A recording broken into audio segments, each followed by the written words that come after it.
Welcome to Ashang's channel. September 6, 1992. Deep in the Alaskan wilderness, out along the Stampede Trail, three hunters walk into an abandoned bus called Bus 142, the one people call the Magic Bus.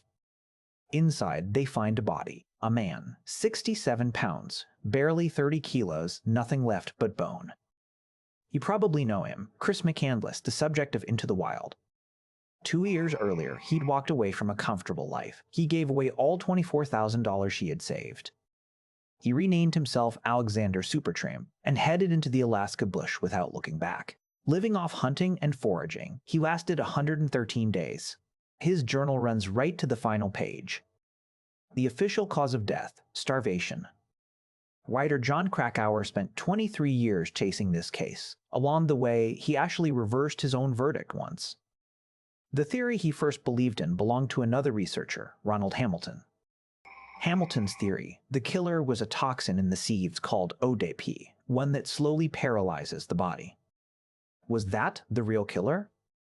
Then, in 2015, Krakauer had the seeds retested himself. The results, published in the journal Wilderness and Environmental Medicine, flipped the answer. The real suspect, a different amino acid, L-canavanine, measured at 1.2% of the seed's weight. Here's what makes it so sneaky. It's built to look almost exactly like arginine, an amino acid your body actually needs. That's close enough to slip past your cells and get pulled straight into your metabolism. Once inside, it jams the machinery. If that theory holds, what actually killed him wasn't the plant poisoning him directly. It was his own body, tricked into starving itself from within. Other chemists still dispute this, even now. And here's the detail that actually gets under your skin. When he died, a plant identification guide was lying right beside him. Next to that exact plant, the guide said one word: edible. One plant, the root, safe to eat. The seeds, possibly lethal. Even a field guide couldn't be fully trusted. So in an age with no books, no internet, how did people ever figure out which plants would feed them and which ones would kill them? The answer's actually simple. Rule by rule, lesson by lesson, paid for with someone's life, passed down generation after generation. So how did those rules actually get passed down? The story starts in 1676, with a pot of salad in colonial North America. 1676. Jamestown, Virginia. A company of English soldiers marching to put down a rebellion ran short on food. So they picked a leafy plant growing by the roadside and cooked it into a salad. For the next 11 days, the entire company lost their minds. That's according to the Virginia historian Robert Beverly, writing in 1705. One man sat there blowing feathers into the air. Another, stripped naked, sat in a corner and grinned at nothing. The officers had no option but to lock the whole unit up and wait it out. The plant they'd eaten got a name out of the incident: Jamestown weed. Worn down over the centuries, that became what Americans still call it today: Jimson weed, Datura. The soldiers got lucky, a slightly higher dose, and it's not 11 days of madness. It's never waking up at all. And that's the cruelest thing about the wild. Poisonous plants don't announce themselves. The deadliest ones, more often than not, look exactly like food. Poison hemlock is one of the deadliest plants in North America. It puts up small white umbrella-shaped flowers and looks almost exactly like wild carrot. Even the root carries a faint sweetness. One small bite is enough to kill you. Out west, death commas is even sneakier. Its bulb fools even experienced foragers because it looks exactly like wild onion. There's exactly one giveaway: dig it up and it has no onion smell at all.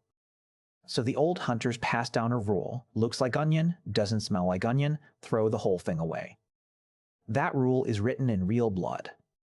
In 2024, 7 members of an Arizona family, 5 kids and 2 adults, dug up death commas bulbs thinking they were wild onions. Within half an hour, all 7 were in the emergency room. Just 2 bulbs are enough to kill a grown adult, and cooking doesn't destroy the toxin. This wasn't an isolated case either. Back in 1994, a Navajo man out hiking dug up what he thought was wild onion and ate it raw. Within an hour, he couldn't stand up straight and was vomiting. 30 years later, people are still making the exact same mistake. So is there some universal rule of thumb? Unfortunately, the most popular ones are all wrong. If birds can eat it, you can eat it? Wrong. Pokeweed berries across the American South are glossy and deep purple. Birds eat them all day with zero problems. A person eating a handful gets seriously poisoned. Bright colors mean poison? Also wrong. Poison hemlock looks about as plain as a vegetable on a dinner plate.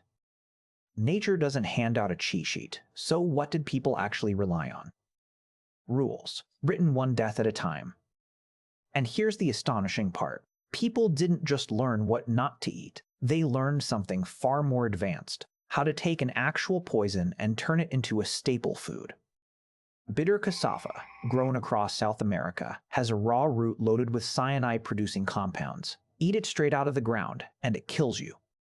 But Amazonian communities worked out a full process to neutralize it. Peel it, grind it down, soak it for days, squeeze the liquid out through a long woven tube, drop by drop.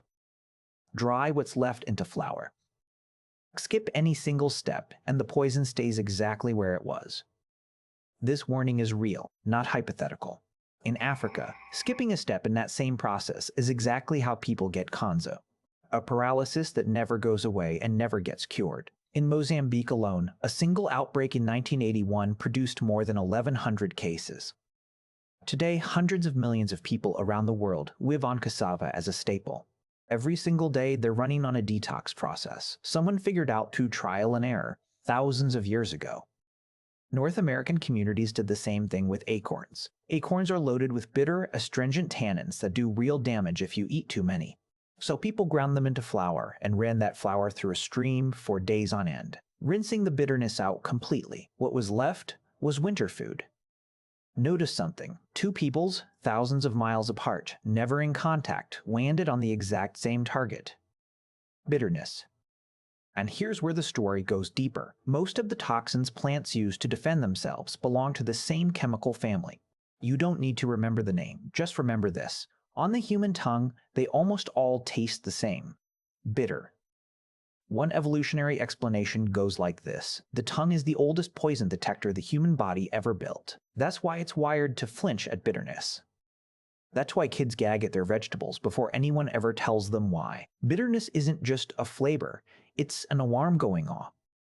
Millions of years later, that alarm is still wired into your mouth, right now, tonight. So if you were ever really out there, out of food, staring at a plant you didn't recognize, what would you actually do? The U.S. Army Survival Manual, FM 21-76, has been in use since 1957. It lays out a process called the Universal Edibility Test. The logic behind it hasn't changed since the old trial and death days. Go slow and dose small. Separate the leaf, the stem, and the root, and test one part at a time. Rub a small piece on the inside of your wrist and wait a good 15 minutes for a reaction. Nothing? Touch it to your lip, then your tongue tip, then chew it without swallowing, waiting between every single step. Only once you've cleared every stage do you swallow a small amount. Then wait a full 8 hours, watching for any reaction at all, before you can call it safe.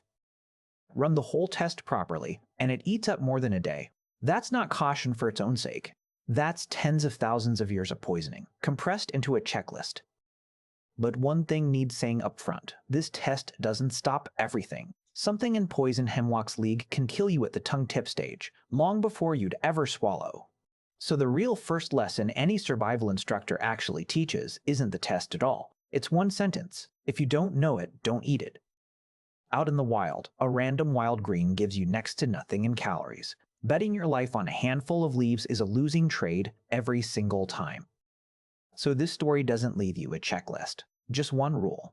The things that look most like food aren't dangerous because they snarl at you. They're dangerous because they look completely harmless. None of the shortcuts people pass around actually hold up. The only thing that works is knowing the plant itself. If you genuinely have to test something, use the military's process, one part at a time, a full day or more.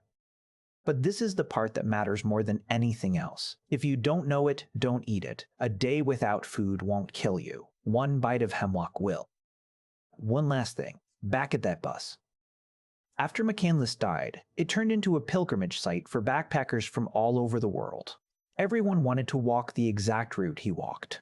But standing in the way is the Teclinica River, fast and freezing. In 2010, a 29-year-old Swiss woman tried to wade across it and drowned. In 2019, a newlywed wife died in that same river. Between 2009 and 2017 alone, rescue teams were called out 15 times. On June 18, 2020, the state of Alaska finally had enough. They brought in 12 National Guard soldiers and used a twin-rotor Chinook helicopter to lift the entire bus out of the wilderness. The University of Alaska Fairbanks' Museum of the North took it on as official caretaker. McCandless's own family later donated $125,000 to build it a proper open-air shelter.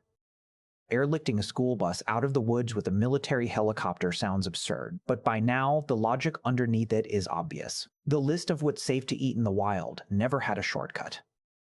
Every single line on today's list was paid for in full. Behind every line stands someone whose name nobody remembers who took the first bite. And everything you casually pick up off a supermarket shelf tonight has already been through that bite. You've just never thought about it.